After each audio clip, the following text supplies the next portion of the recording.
First Aid Friday. What are we looking at today? We're going to look at severe allergic reaction, anaphylaxis.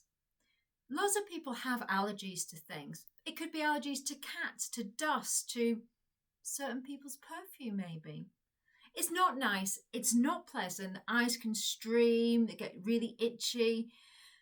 But it's not going to be life-threatening. But anaphylaxis, as I just mentioned, is a severe allergic reaction.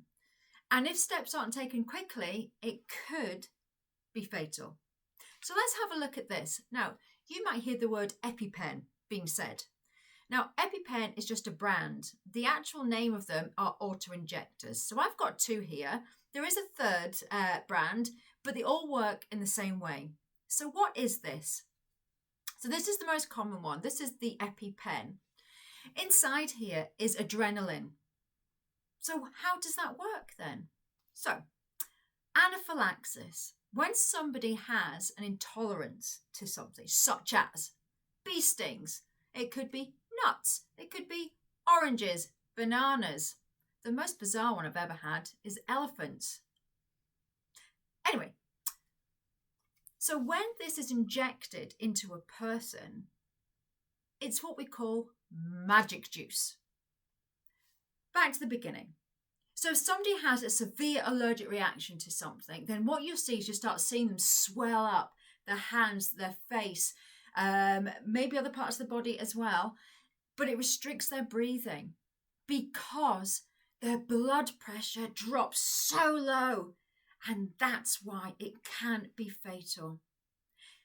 This Epipen, or Jetex, or other brand, has got pure adrenaline in it. And when we inject this into the person, it increases their blood pressure quickly. And that is what is needed to hopefully save a person's life. So let's have a look a little bit closer. When a person has an Epipen, an auto-injector, it's their responsibility. It will have a use by or sell by date, if you like, or expiry date. And it's their responsibility as their medication to ensure that it's in date, not yours. Okay? There's there's a clear, like a screen, a window that you can look in, and you can see that the fluid is clear. If it's not good, then it starts going murky. If that happens, then they really should dispose of it safely, back to the pharmacy and hand over to them to dispose of safely. Now, all the instructions are actually on the Epipen on how to use it, but I'm going to give you a quick demonstration. And it's really important as well, where are we going to inject the person with this magic juice? I'm going to show you, and I'm going to tell you why. So, if a person starts having an anaphylactic shock episode, you will see that on every device there is a safety cap, yeah? Just different colour, meaning that it's safe for it to be carried around. Yeah, you're not going to accidentally stab yourself. That's a positive. So when we need to actually use it, we have to remove this blue safety cap, okay? So let me demonstrate. The part of the body that we want you to inject it into is here, right at the side of their leg, side of their thigh. The reason why we want this part of the body, because it's the thinnest part of the skin, and it's going to go into the muscle a lot quicker. And when it goes into direct muscle, it will circulate in the body a lot quicker. Well, people say, why can't I do it at the top of the thigh? I'm going to show you why. Look, you can actually grab tissue, and that isn't muscle. So if we go into a part that has excess skin, then it's going to take longer for this medication to work. Somebody said, well, why can't you do it at my bottom then? Again, it's not going to go directly into the muscle quick enough. So here, why not into the arm then? That's a muscle. Well, you're right. But the problem is here is the size of the needle that's inside the Epipen. On an adult Epipen, it is 16 mil. So if you can imagine, if you use that on the arm, you're going to hit off bone. and it's going to be extremely painful. So don't do it there. We're going to go into the side of the leg here. So what we need to do is remove the safety cap like so. Do not put your hand under it and test it out first. You need to hold the Epipen at a good 90-degree angle. You need to have 10-15 centimeters away from the person. You don't need to run and jump at them, but 10 to 15 centimeters. And you need to press it in firmly, like so. Hear that click? It means it's now activated, and the adrenaline is going from the auto-injector into the person. And we say 10 seconds, 8, 9, 10, release. Good thing to do is give it a bit of a rub because that encourages it to get into the system better.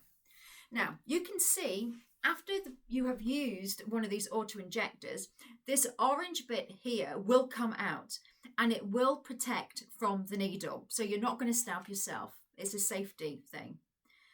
We always say call 999. Even if this medication is effective, you've got to call 999. And I'm going to tell you why in just a few moments. So here we are. Pass it over to the emergency services when they arrive and they can deal with it. Job done. If that person is carrying a second Epipen, auto-injector, then you can inject that 5 to 15 minutes after the first one. That's if the first one hasn't been effective enough. So let me show you on a different brand now. Same rule applies. It's all got the instructions on it. It is all adrenaline that's inside of it. This time it's a yellow safety cap. So if you need to do it again, just repeat. Remove the safety cap like so. 10-15 centimeters away at a right angle, and we are going to inject. And you can hear that click. It means that it is gone in, and we need to hold it for that 10 seconds. 8, 9, 10. Again, remove, give it a bit of a rub, and help it on its way. You can see it's also got a safety protector of the needle, so you're not going to stab yourself. Paramedics arrive, give it to them, hand it to them, okay? So why do they need to go to hospital if this has been effective? If you can imagine, if you've ever seen or heard of an earthquake, well, yeah, I'm sure you've heard of it. When the initial major earthquake happens, yeah, that's the big one, and then it stops. There's risks of aftershocks of that earthquake. And the same thing applies with anaphylaxis. They have the major episode of the swelling, struggling to breathe. That's taken care of with this. They might be fine, which is great. But they will be kept in hospital for anywhere between 4 and 6 hours in case there's any small little aftershocks. So it's just monitoring purposes, okay? So if you know anybody that needs one of these, yeah, ask them where they keep it. And if they say, I'll leave it at home, tell them not to leave it at home and tell them to have it on their person. Bee stings is a big one, and we're getting in March, another couple of months, and the bees, wasps will be out.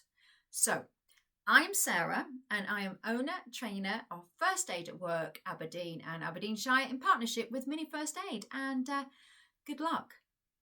You too can learn to save a person's life. Keep safe. Have a great weekend. Bye-bye.